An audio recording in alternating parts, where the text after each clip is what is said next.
Eh bien, chers frères, que dois-je faire pour avoir en héritage la vie éternelle ? Demande le docteur de la loi à Jésus. Jésus le renvoie à la loi. Dans la loi, qu'y a-t-il décrit ? Évidemment, les 2 commandements. Tu aimeras le Seigneur ton Dieu et tu aimeras ton prochain comme toi-même. Et le docteur de la loi nous dit, Saint Luc veut se justifier. Alors il pose la question à Jésus, qui est mon prochain ? Alors là, Jésus nous raconte une parabole qui est une profondeur inouïe, qui non seulement répond à la question au docteur de la loi, mais nous donne un avant-goût de ce que lui-même, Jésus, va réaliser.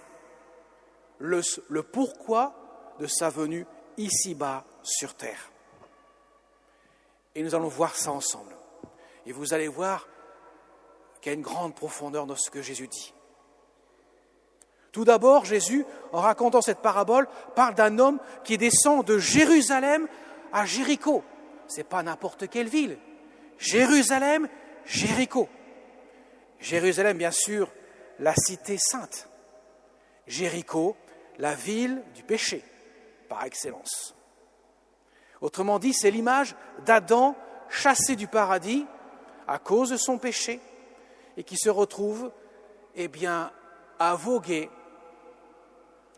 à marcher sur des terres bien, bien en insécurité. Effectivement, il tombe sur des bandits, il est à moitié mort, roué de coups, dépouillé. Autrement dit, il n'a plus la protection divine. Désormais, il doit affronter la rigueur de ce monde. Et bien sûr, pour un homme de la loi, le docteur de la loi, évidemment, la loi de Moïse, elle est précieuse. Elle est celle qui règle les choses. Il va permettre ainsi de pouvoir sauver Adam en perdition. Et qu'est-ce qui se passe ? Les meilleurs de la loi, pourrait-on dire, les meilleurs docteurs de la loi, c'est bien sûr le prêtre, le lévite, la tribu de Lévi, celle qui est consacrée aux affaires du Seigneur pour un bon docteur de la loi. Et voilà que le prêtre, lui, il change de côté. Idem pour le lévite. Il change de côté. Ce n'est pas étonnant, parce que s'il touche cet homme-là ensanglanté, ils vont se rendre impurs, rituellement parlant, pas moralement, mais rituellement parlant, ils vont se rendre impurs. Ils ne peuvent donc pas toucher cet homme-là, selon la loi. La loi qui a été amplifiée, bien sûr, par les fameux commandements que les docteurs de la loi ont rajoutés aux 10 commandements. Et donc, ils changent de côté. Et voilà qu'un homme, un Samaritain, ce n'est pas un homme quelconque, un Samaritain. Autrement dit, pour un juif, un bon juif de l'époque, c'est un hérétique. Un homme surtout qu'on ne fréquente pas. Rappelez-vous la Samaritaine qui pose la question à Jésus, « Tu es en plus un homme et tu oses me parler à moi, une Samaritaine. Pourtant, vous n'avez rien à faire avec nous. » Le Samaritain, lui, il est pris de compassion pour cet homme roué de coups. Non seulement il ne change pas de trottoir, mais il va carrément à lui. Et il panse ses plaies en y versant de l'huile et du vin, qui nous rappelle bien sûr, qui annonce les sacrements.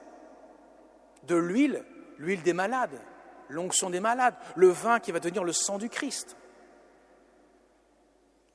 Et le charge sur sa propre monture, la monture de la croix, évidemment. C'est par laquelle nous sommes sauvés. Le Christ donne sa vie sur la croix pour nous sauver. Vous vous imaginez déjà que Samaritain, c'est l'image du Christ. Celui dont on n'attend pas. Que peut-il devenir de bon de Nazareth ? Dira même l'un de ses disciples, avant même de devenir disciple du Christ. Nathanaël. Mais voilà que le fameux Samaritain en question, arrivant à l'auberge, après avoir monté sur sa monture, cet homme ensanglanté, roué de coups, à moitié mort. Donne à l'auberge 2 pièces d'argent. 2 pièces d'argent. Ce n'est pas non plus anodin, qui signifie les 2 natures du Christ. La nature divine, il est Dieu, nature humaine. La personne divine du Fils, Dieu fait homme. Lui qui peut donner sa vie sur la croix pour nous sauver. Et qui dit à l'aubergiste, prends soin de lui, tout ce que tu auras dépensé pour lui, je te le rendrai. Autrement dit, je donne ma vie pour lui. Je le sauve de la mort. L'Adam, je viens le chercher pour le ramener au bercail, à l'auberge. Alors forcément, le docteur de la loi, devant ce récit de la parabole, ne peut que répondre à Jésus à la question « Lequel des 3, à ton avis, a été le prochain ?» Eh bien, évidemment, le dernier. Alors Jésus, il dit, tu vois, tu vas pouvoir mettre ça en pratique.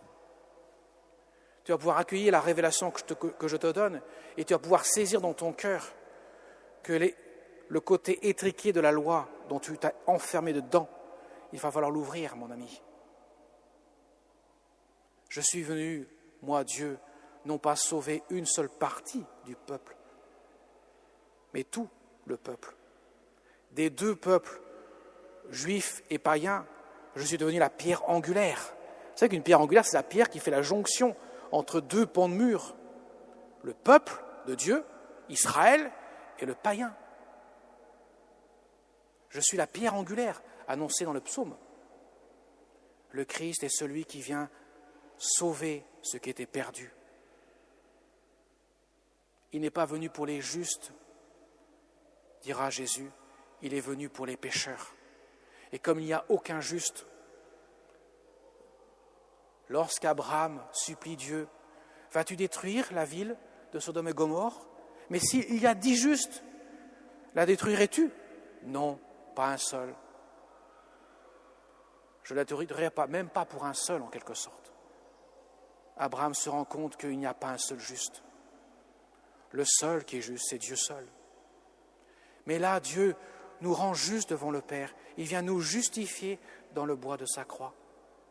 Autrement dit, quand le Père voit chacun de nous dans le baptême, nous sommes devenus l'image de son propre Fils, parce que son Fils s'est uni à nous dans sa nature, il s'est uni à chacun d'entre nous pour que nous puissions vivre de la vie, de la condition des fils de Dieu. Voilà pourquoi nous devons aimer notre prochain. Voilà pourquoi notre prochain, c'est n'importe qui. Parce que Dieu a aimé l'homme d'un amour infini et il ne peut se résoudre à laisser un seul homme se perdre. Ceux qui se perdent, c'est qu'ils le veulent volontairement. Et comme Dieu ne peut pas s'opposer à la volonté de chacun, il nous supplie, regarde mon cœur, et tu y trouveras un cœur doux et humble, là où tu pourras te rassasier de l'eau vive. Comme il le dira à la Samaritaine, je vais te donner l'eau vive, cette eau qui te conduira à l'éternité. Alors demandons au Seigneur d'avoir ce cœur généreux. Et pensons, mes chers amis, qu'on ne peut pas aimer Dieu si on n'aime pas son prochain. Alors vous savez, Saint Vincent de Paul, je pense à lui, un grand saint, il a fondé la congrégation des filles de la charité. Ça vous rappelle quelque chose, hein? Si vous avez vu la grande vadrouille ou les gendarmes et les gendarmettes, là, enfin, avec Louis de Funès, vous vous rappelez de la sœur aux cornettes. Voilà, une fille de la charité. Eh bien, elle qui était en quelque sorte vouée à s'occuper des pauvres, Saint Vincent de Paul va leur dire, il faut que vous vous occupiez des pauvres. Et si vous quittez l'oraison de la prière pour aller vous occuper d'un pauvre, vous ne quittez Dieu pour aller à Dieu. Cependant, mes chères sœurs, même si les pauvres que vous pouvez rencontrer sont aussi repoussants,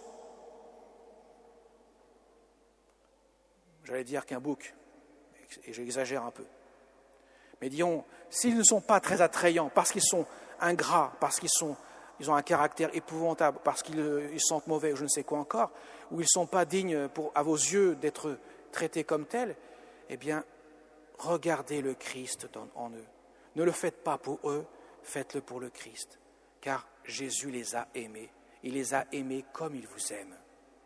Vous ne pouvez pas dire que vous aimez Dieu que vous ne voyez pas si vous n'aimez pas votre prochain que vous voyez devant vous. Vous voyez, Saint Vincent de Paul éduquait les filles de la charité pour leur dire, justement, vous êtes des filles de la charité, vous devez aimer de l'amour de Dieu, vous devez aimer dans le pauvre le Christ que vous voyez. Mère Teresa, quand elle s'occupait de ces pauvres à Calcutta, on lui a même posé la question, mais pourquoi vous vous occupez de ces pauvres-là? Parce qu'ils sont l'image du Christ. Je vois en eux Jésus. Je le fais pour l'amour de Jésus. C'est ça la charité. Vivre de l'amour de Dieu pour servir les autres dans lequel je vois le Christ. Aussi repoussants soient-ils. Alors demandons, Seigneur, avec l'intercession de ces grands saints, notre Mère du ciel, qui au pied de la croix n'a pas hésité à prendre sous son manteau protecteur tous les hommes, y compris ceux qui se sont acharnés sur son Fils. Demandons-lui son intercession, afin qu'elle puisse être, comme elle l'avait annoncé à la petite Lucie à Fatima, « Je serai ton refuge et ton soutien qui te conduira jusqu'à Dieu. » Amen.